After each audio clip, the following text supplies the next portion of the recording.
Well, it wasn't just National Security Advisor Susan Rice, also outgoing Press Secretary Jay Carney saying that Bo Bergdahl served with honor and distinction.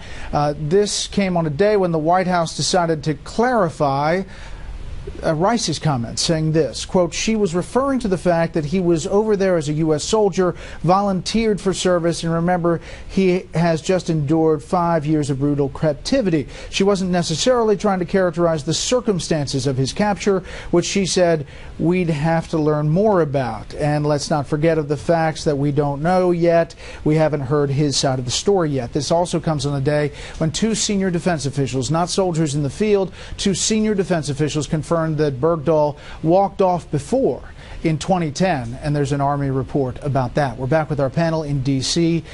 George, what about this? Well, Winston Churchill once said that U.S. Secretary of State John Foster Dulles was a bull who carried his china shop around with him, and Susan Rice is like that. Trouble seems to follow her around. Leave aside the statements of hers you just talked about. She has also said that Bergdahl was captured on the battlefield. Now, no one seems to believe that except Susan Rice. What really is alarming, and what we want to find out, is did she, as National Security Advisor, allow the President to wrap his arms around this little episode as a mellow moment of national sentiment without telling him some of the many, to put it politely, ambiguities about Sergeant Bergdahl's service in Afghanistan? Did she tell the President? Is she advising him? Because if she's not giving him the facts, then we have a really serious problem 16 blocks from here. Chuck, Senator McCain said yesterday that Susan Rice should stay off Sunday shows.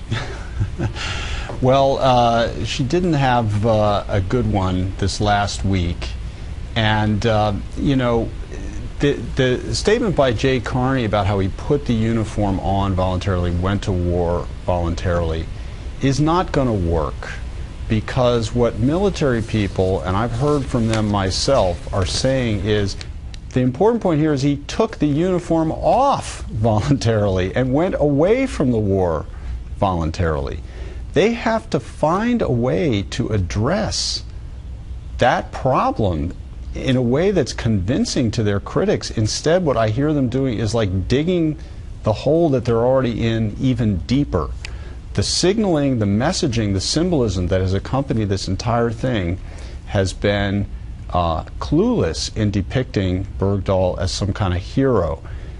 I wouldn't say for a minute that I think that's been a one-sided problem. I think there are a lot of people out there demonizing Bergdahl excessively, talking about how he's a traitor and a collaborator, and I think that's over the top too.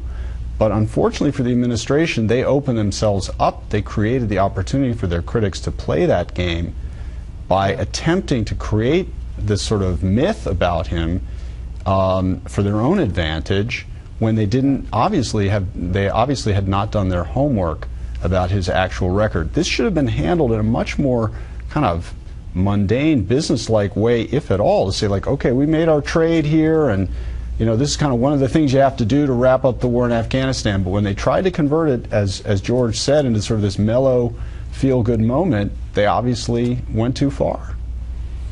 Charles. But that's not a messaging problem. That's a conceptual problem.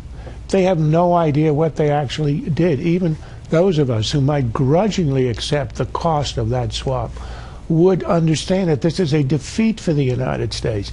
This is a moment of solemnity and sorrow that we had to make this a deal endangering our country as a result, but in the name of saving someone.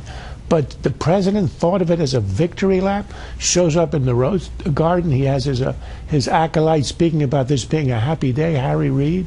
It's a day we ought to celebrate. This is insane. This is a defeat for the United States. And if anything, you regretfully announce it solemnly and you move on.